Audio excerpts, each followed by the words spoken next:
Social media سے عام لوگ بھی ستائے ہوئے ہیں.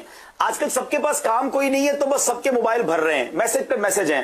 اب مجھے میسج آیا, ایک بہت اچھے کاروباری اسلامی بھائی ہیں, شخصیت ہے, وہ کہتے ہیں بھائی ہمارے موبائل پہ سبز گنبد کی تصویر آ گئی, کعبہ شریف کی تصویر آئی, قرآن کی کوئی صورت آ گئی, اور نیچے لکھا ہوا ہے کافر ہی ہوگا جو اس کو فارورڈ نہیں کرے گا, یا اتنے لوگوں کو فارورڈ نہیں کرو گے تو تباہ ہو جاؤ گے, اور اتنے لوگوں کو فارورڈ کرو گے تو ابھی آپ کو خوشخبری ملے گی.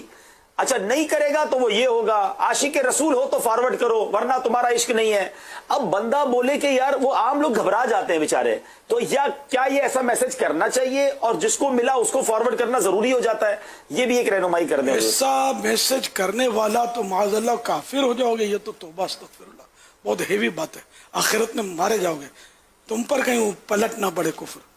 کسی کو کافر اگر کہا تو جو وہ نہیں ہے کافر, مسلمان ہے, تب تو وہ کفر پلٹتا ہے کہنے والے پر. استغفر اللہ, استغفر اللہ. تو یہ کہ اس طرح پھر وہ یعنی کہ اپنی چیز عام ہو, کہ یہ یا تو غیر مسلم ہو سکتا ہے, چلاتے ہوں تو کہہ نہیں سکتے مسلمان ایسا کیسے چلے گا یار, اللہ بہتر جانے یار. لوگ طرح طرح کی باتیں چلاتے رہتے ہیں مجھ سے, تو اسی باتوں پر بالکل اعتماد نہیں کریں, بالکل اعتماد نہیں کریں. انشاءاللہ وہی ہوتا ہے جو منظور خدا ہوتا ہے. اس بیوقوف کے کہنے سے وہ تھوڑی کچھ ہوگا, بلی کے کہنے سے وہ چھکا تھوڑی ٹوٹ جائے گا. پہلے چھکے ہوتے تھے نا, بعد میں فریج تو ایجاد ہوا ہے نا.